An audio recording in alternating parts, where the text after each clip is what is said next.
The Jungle Book by Rudyard Kipling. Chapter 2. Kaa's Hunting. His spots are the joy of the leopard, his horns are the buffalo's pride. Be clean, for the strength of the hunter is known by the gloss of his hide. If ye find that the bullet can toss you, or the heavy brown sambur can gore, you need not stop work to inform us. We knew it 10 seasons before. Oppress not the cubs of the stranger, but hail them as sister and brother, for though they are little and fubsy, it may be the bear is their mother. There is none like me, says the cub in the pride of his earliest kill, but the jungle is large and the cub he is small, let him think and be still. Maxims of Baloo. All that is told here happened some time before Mowgli was turned out of the Seeonee wolf pack, or revenged himself on Shere Khan the tiger. It was in the days when Baloo was teaching him the law of the jungle. The big, serious old brown bear was delighted to have so quick a pupil, for the young wolves will only learn as much of the law of the jungle as applies to their own pack and tribe, and run away as soon as they can repeat the hunting verse, "Feet that make no noise, eyes that can see in the dark, ears that can hear the winds in their lairs, and sharp white teeth. All these things are the marks of our brothers, except Tabaqui the jackal and the hyena, whom we hate." But Mowgli, as a man cub, had to learn a great deal more than this. Sometimes Bagheera, the black panther, would come lounging through the jungle to see how his pet was getting on, and would purr with his head against a tree while Mowgli recited the day's lesson to Baloo. The boy could climb almost as well as he could swim, and swim almost as well as he could run. So Baloo, the teacher of the law, taught him the wood and water laws: how to tell a rotten branch from a sound one, how to speak politely to the wild bees when he came upon a hive of them 50 feet above the ground, what to say to Mang the bat when he disturbed him in the branches at midday, and how to warn the water snakes in the pools before he splashed down among them. None of the Jungle People like being disturbed, and all are very ready to fly at an intruder. Then, too, Mowgli was taught the stranger's hunting call, which must be repeated aloud till it is answered, whenever one of the Jungle People hunts outside his own grounds. It means, translated, "Give me leave to hunt here because I am hungry," and the answer is, "Hunt then for food, but not for pleasure." All this will show you how much Mowgli had to learn by heart, and he grew very tired of saying the same thing over 100 times. But, as Baloo said to Bagheera, one day when Mowgli had been cuffed and run off in a temper, "A man's cub is a man's cub, and he must learn all the law of the jungle." "But think how small he is," said the Black Panther, who would have spoiled Mowgli if he had had his own way. "How can his little head carry all thy long talk?" "Is there anything in the jungle too little to be killed? No. That is why I teach him these things, and that is why I hit him, very softly, when he forgets." "Softly? What dost thou know of softness, old Iron Feet?" Bagheera grunted. "His face is all bruised today by thy softness. Ugh!" "Better he should be bruised from head to foot by me who love him than that he should come to harm through ignorance," Baloo answered very earnestly. "I am now teaching him the master words of the jungle that shall protect him with the birds and the Snake People and all that hunt on 4 feet, except his own pack. He can now claim protection, if he will only remember the words, from all the jungle. Is not that worth a little beating?" "Well, look to it then that thou dost not kill the man cub. He is no tree trunk to sharpen thy blunt claws upon. But what are these master words? I am more likely to give help than to ask it." Bagheera stretched out one paw and admired the steel blue, ripping chisel talons at the end of it. "Still, I should like to know." "I will call Mowgli, and he shall say them, if he will. Come, Little Brother." "My head is ringing like a bee tree," said a sullen little voice over their heads, and Mowgli slid down a tree trunk, very angry and indignant, adding as he reached the ground, "I come for Bagheera, and not for thee, fat old Baloo." "That is all one to me," said Baloo, though he was hurt and grieved. Tell Bagheera, then, the Master Words of the Jungle that I have taught thee this day." "Master Words for which people?" said Mowgli, delighted to show off. "The jungle has many tongues. I know them all." "A little thou knowest, but not much. See, O Bagheera, they never thank their teacher. Not one small wolfling has ever come back to thank old Baloo for his teachings. Say the word for the hunting people, then, great scholar." "We be of one blood, ye and I," said Mowgli, giving the words the Bear accent which all the hunting people use. "Good. Now for the birds," Mowgli repeated, with the kite's whistle at the end of the sentence. "Now for the Snake people," said Bagheera. The answer was a perfectly indescribable hiss, and Mowgli kicked up his feet behind, clapped his hands together to applaud himself, and jumped on to Bagheera's back, where he sat sideways, drumming with his heels on the glossy skin, and making the worst faces he could think of at Baloo. "There, there! That was worth a little bruise," said the brown bear tenderly. "Some day thou wilt remember me." Then he turned aside to tell Bagheera how he had begged the Master Words from Hathi the wild elephant, who knows all about these things, and how Hathi had taken Mowgli down to a pool to get the snake word from a water snake, because Baloo could not pronounce it, and how Mowgli was now reasonably safe against all accidents in the jungle, because neither snake, bird, nor beast would hurt him. "No one, then, is to be feared," Baloo wound up, patting his big furry stomach with pride. "Except his own tribe," said Bagheera under his breath, and then aloud to Mowgli, "Have a care for my ribs, little brother. What is all this dancing up and down?" Mowgli had been trying to make himself heard by pulling at Bagheera's shoulder fur and kicking hard. When the two listened to him, he was shouting at the top of his voice, "And so I shall have a tribe of my own, and lead them through the branches all day long." "What is this new folly, little dreamer of dreams?" said Bagheera. "Yes, and throw branches and dirt at old Baloo," Mowgli went on. "They have promised me this. Ah!" "Woof!" Baloo's big paw scooped Mowgli off Bagheera's back, and as the boy lay between the big forepaws he could see the bear was angry. "Mowgli," said Baloo, "thou hast been talking with the Bandar log, the Monkey People." Mowgli looked at Bagheera to see if the panther was angry too, and Bagheera's eyes were as hard as jadestones. "Thou hast been with the Monkey People, the gray apes, the people without a law, the eaters of everything. That is great shame." "When Baloo hurt my head," said Mowgli, he was still on his back, "I went away, and the gray apes came down from the trees and had pity on me. No one else cared." He snuffled a little. "The pity of the Monkey People!" Baloo snorted. "The stillness of the mountain stream, the cool of the summer sun. And then, man cub?" "And then they gave me nuts and pleasant things to eat, and they carried me in their arms up to the top of the trees and said I was their blood brother, except that I had no tail, and should be their leader some day." "They have no leader," said Bagheera. "They lie. They have always lied." "They were very kind and bade me come again. Why have I never been taken among the Monkey People? They stand on their feet as I do. They do not hit me with hard paws. They play all day. Let me get up. Bad Baloo, let me up. I will play with them again." "Listen, man cub," said the bear, and his voice rumbled like thunder on a hot night. "I have taught thee all the law of the jungle for all the peoples of the jungle, except the monkey folk who live in the trees. They have no law. They are outcast.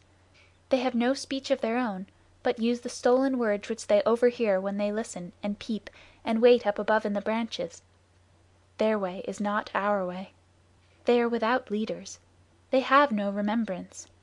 They boast and chatter and pretend that they are a great people about to do great affairs in the jungle, but the falling of a nut turns their minds to laughter and all is forgotten. We of the jungle have no dealings with them. We do not drink where the monkeys drink. We do not go where the monkeys go. We do not hunt where they hunt. We do not die where they die. Hast thou ever heard me speak of the Bandar log till today?" "No," said Mowgli in a whisper, for the forest was very still now Baloo had finished.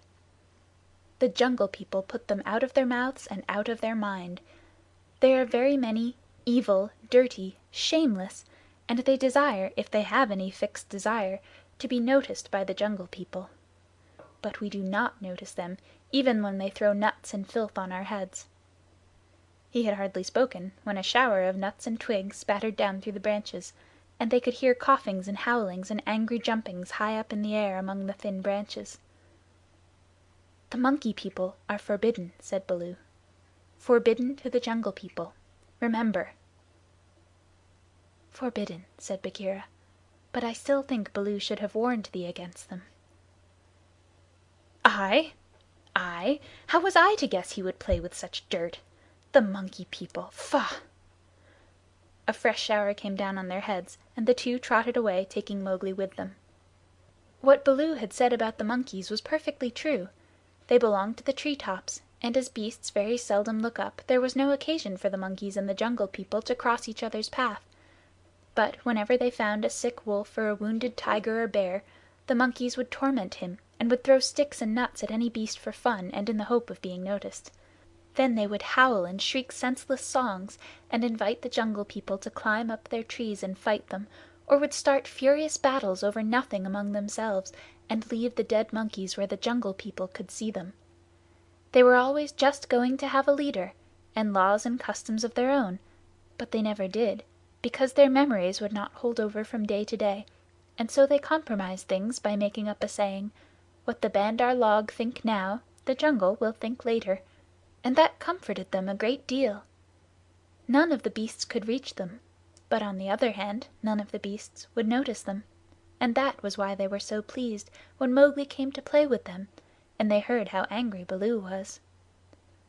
They never meant to do any more. The Bandar log never meant anything at all. But one of them invented what seemed to him a brilliant idea, and he told all the others that Mowgli would be a useful person to keep in the tribe, because he could weave sticks together for protection from the wind, so if they caught him they could make him teach them. Of course Mowgli, as a woodcutter's child, inherited all sorts of instincts, and used to make little huts of fallen branches without thinking how he came to do it, and the Monkey People, watching in the trees, considered his play most wonderful. This time, they said, they were really going to have a leader and become the wisest people in the jungle, so wise that everyone else would notice and envy them. Therefore they followed Baloo and Bagheera and Mowgli through the jungle very quietly till it was time for the midday nap, and Mowgli, who was very much ashamed of himself, slept between the panther and the bear, resolving to have no more to do with the Monkey People. The next thing he remembered was feeling hands on his legs and arms, hard, strong little hands, and then a swash of branches in his face, and then he was staring down through the swaying branches as Baloo woke the jungle with his deep cries, and Bagheera bounded up the trunk with every tooth bared. The Bandar log howled with triumph and scuffled away to the upper branches where Bagheera dared not follow, shouting, "He has noticed us! Bagheera has noticed us! All the Jungle People admire us for our skill and our cunning." Then they began their flight, and the flight of the Monkey People through Treeland is one of the things nobody can describe.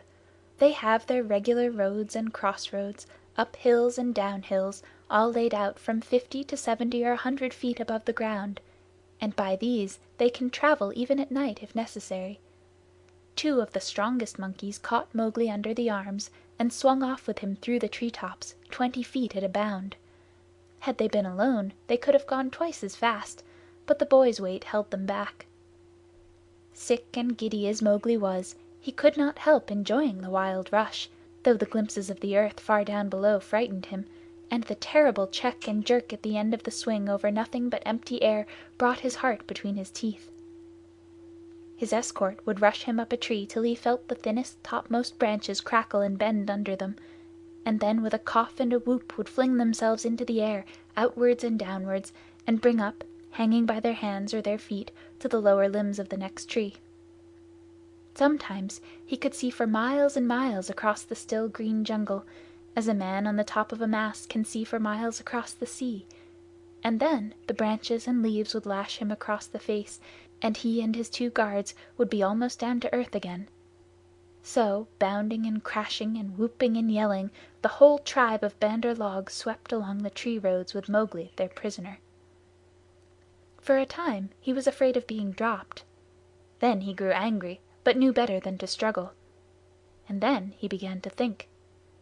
The first thing was to send back word to Baloo and Bagheera, for, at the pace the monkeys were going, he knew his friends would be left far behind.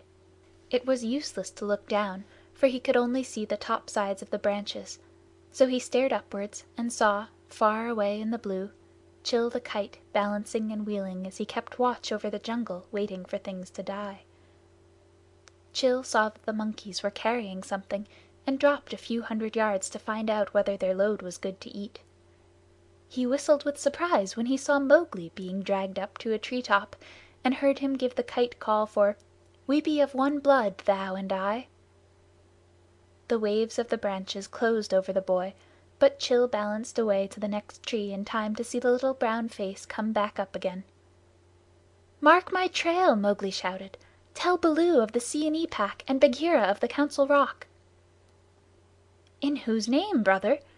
Chil had never seen Mowgli before, though of course he had heard of him. "Mowgli the Frog. Man cub they call me. Mark my trail!" The last words were shrieked as he was being swung through the air, but Chil nodded and rose up till he looked no bigger than a speck of dust, and there he hung, watching with his telescope eyes the swaying of the tree tops as Mowgli's escort whirled along. "They never go far," he said with a chuckle. "They never do what they set out to do. Always pecking at new things are the Bandar log. This time, if I have any eyesight, they have pecked down trouble for themselves, for Baloo is no fledgling, and Bagheera can, as I know, kill more than goats." So he rocked on his wings, his feet gathered up under him, and waited. Meantime Baloo and Bagheera were furious with rage and grief. Bagheera climbed as he had never climbed before, but the thin branches broke beneath his weight, and he slipped down, his claws full of bark. "Why didst thou not warn the man cub?" he roared to poor Baloo, who had set off at a clumsy trot in the hope of overtaking the monkeys. "What was the use of half slaying him with blows if thou didst not warn him?" "Haste! Oh, haste! We may catch them yet," Baloo panted. At that speed it would not tire a wounded cow. Teacher of the Law, cub beater, a mile of that rolling to and fro would burst thee open. Sit still and think. Make a plan. This is no time for chasing. They may drop him if we follow too close. Arula, woo! They may have dropped him already, being tired of carrying him. Who can trust the Bandar log? Put dead bats on my head. Give me black bones to eat. Roll me into the hives of the wild bees that I may be stung to death, and bury me with the hyena, for I am the most miserable of bears. Arulala! Wahua! O Mowgli, Mowgli, why did I not warn thee against the monkey folk instead of breaking thy head? Now perhaps I may have knocked the day's lesson out of his mind, and he will be alone in the jungle without the master words." Baloo clasped his paws over his ears and rolled to and fro, moaning. "At least he gave me all the words correctly a little time ago," said Bagheera impatiently. "Baloo, thou hast neither memory nor respect. What would the jungle think if I, the Black Panther, curled myself up like Sahi the Porcupine and howled?" "What do I care what the jungle thinks? He may be dead by now."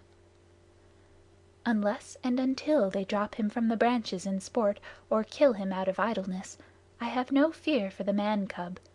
He is wise and well taught, and above all he has the eyes that make the Jungle People afraid. But, and it is a great evil, he is in the power of the Bandar log, and they, because they live in trees, have no fear of any of our people." Bagheera licked one forepaw thoughtfully. "Fool that I am! Oh, fat, brown, root-digging fool that I am!" said Baloo, uncoiling himself with a jerk. "It is true what Hathi the Wild Elephant says. To each his own fear. And they, the Bandar log, fear Kaa the Rock Snake. He can climb as well as they can. He steals the young monkeys in the night. The whisper of his name makes their wicked tails cold. Let us go to Kaa." What will he do for us? He is not of our tribe, being footless, and with most evil eyes," said Bagheera. "He is very old and very cunning. Above all, he is always hungry," said Baloo hopefully. "Promise him many goats. He sleeps for a full month after he has once eaten. He may be asleep now, and even were he awake, what if he would rather kill his own goats?" Bagheera, who did not know much about Kaa, was naturally suspicious. "Then in that case thou and I together, old hunter, might make him see reason." Here Baloo rubbed his faded brown shoulder against the panther, and they went off to look for Kaa the Rock Python.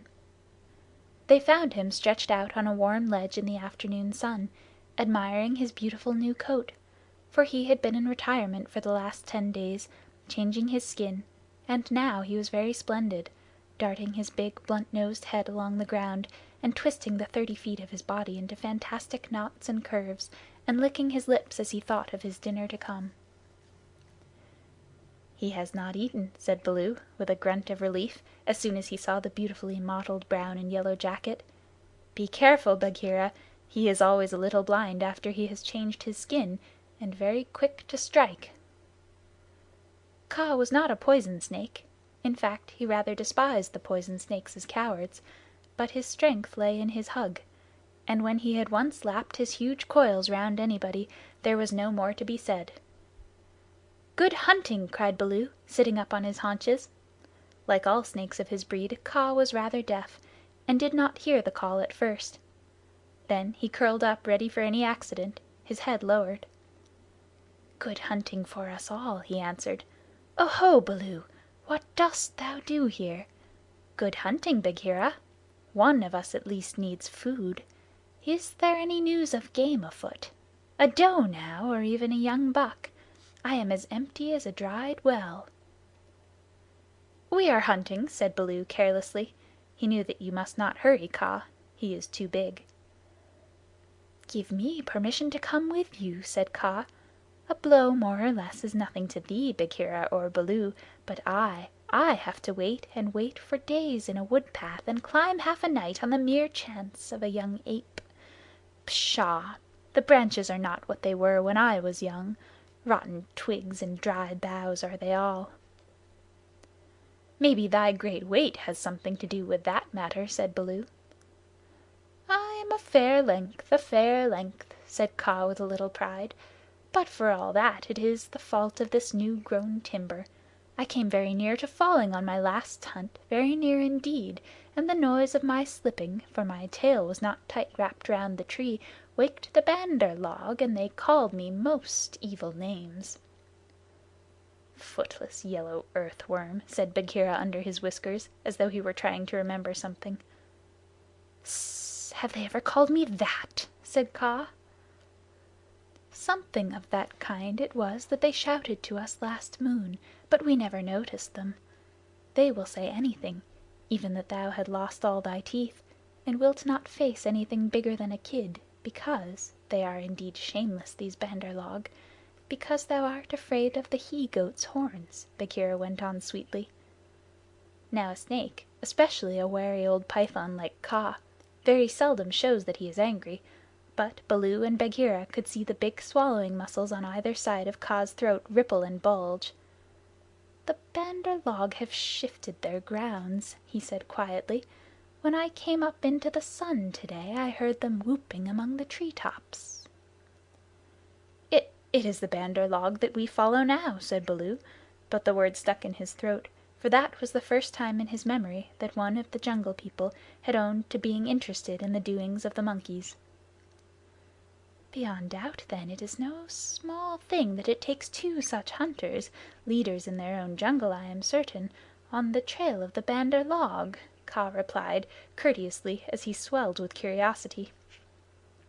"Indeed," Baloo began, "I am no more than the old and sometimes very foolish teacher of the law to the Seeonee wolf cubs, and Bagheera here—" "Is Bagheera," said the Black Panther, and his jaws shut with a snap, for he did not believe in being humble. "The trouble is this, Kaa. Those nut-stealers and pickers of palm leaves have stolen away our man cub, of whom thou hast perhaps heard." I heard some news from Sahi (his quills make him presumptuous) of a man-thing that was entered into a wolf-pack, but I did not believe. Sahi is full of stories half heard and very badly told." "But it is true. He is such a man-cub as never was," said Baloo. "The best and wisest and boldest of man-cubs. My own pupil, who shall make the name of Baloo famous throughout the jungles. And besides, we love him, Kaa." "Tss, tss," said Kaa, waving his head to and fro. "I also have known what love is. There are tales I could tell that need a clear night when we are all well fed to praise properly," said Bagheera quickly. "Our man cub is in the hands of the Bandar log now, and we know that of all the Jungle People they fear Kaa alone." "They fear me alone. They have good reason," said Kaa. "Chattering, foolish, vain, vain, foolish, and chattering are the monkeys. But a man thing in their hands is in no good luck. They grow tired of the nuts they pick and throw them down. They carry a branch half a day, meaning to do great things with it, and then they snap it in two. That man thing is not to be envied. They called me also Yellow Fish, was it not?" "Worm, worm, earthworm," said Bagheera, "as well as other things which I cannot now say for shame. We must remind them to speak well of their master. We must help their wandering memories. Now, whither went they with the cub?" "The jungle alone knows. Towards the sunset, I believe," said Baloo. "We had thought that thou wouldst know, Kaa." "I? How? I take them when they come in my way, but I do not hunt the Bandar log, or frogs, or green scum on a water hole for that matter. Hss!" "Up, up! Up, up! Hillo, illo, illo! Look up, Baloo of the Seeonee Wolf Pack!" Baloo looked up to see where the voice came from, and there was Chil the Kite sweeping down with the sun shining on the upturned flanges of his wings. It was near Chil's bedtime, but he had ranged all over the jungle looking for the Bear and missed him in the thick foliage. "What is it?" said Baloo. "I have seen Mowgli among the Bandar log. He bade me tell you. I watched. The Bandar log have taken him beyond the river to the Monkey City, to the Cold Lairs. They may stay there for a night, or 10 nights, or an hour. I have told the bats to watch through the dark time. That is my message. Good hunting, all you below." "Full gorge and a deep sleep to you, Chil," cried Bagheera. "I will remember thee in my next kill, and put aside the head for thee alone, O best of kites!" "It is nothing, it is nothing. The boy held the Master word. I could have done no less," and Chil circled up again to his roost. "He has not forgotten to use his tongue," said Baloo with a chuckle of pride. "To think of one so young remembering the Master word for the birds too, while he was being pulled across the trees!" "It was most firmly driven into him," said Bagheera. "But I am proud of him, and now we must go to the Cold Lairs." They all knew where that place was, but few of the Jungle People ever went there, because what they called the Cold Lairs was an old deserted city, lost and buried in the jungle, and beasts seldom use a place that men have once used. The wild boar will, but the hunting tribes do not. Besides, the monkeys lived there, as much as they could be said to live anywhere, and no self-respecting animal would come within eyeshot of it, except in times of drought when the half-ruined tanks and reservoirs held a little water. "It is half a night's journey, at full speed," said Bagheera, and Baloo looked very serious. "I will go as fast as I can," he said anxiously. "We dare not wait for thee. Follow, Baloo. We must go on the quick foot, Kaa and I." "Feet or no feet, I can keep abreast of all thy four," said Kaa shortly. Baloo made one effort to hurry, but he had to sit down panting, and so they left him to come on later, while Bagheera hurried forward at the quick panther canter. Kaa said nothing, but, strive as Bagheera might, the huge rock python held level with him. When they came to a hill stream, Bagheera gained because he bounded across while Kaa swam, his head and 2 feet of his neck clearing the water, but on level ground Kaa made up the distance. "By the Broken Lock that freed me," said Bagheera, when twilight had fallen, "thou art no slow goer." "I am hungry," said Kaa. "Besides, they called me a speckled frog." "Worm, earthworm, and yellow to boot." "All one. Let us go on," and Kaa seemed to pour himself along the ground, finding the shortest road with his steady eyes, and keeping to it. Chapter 3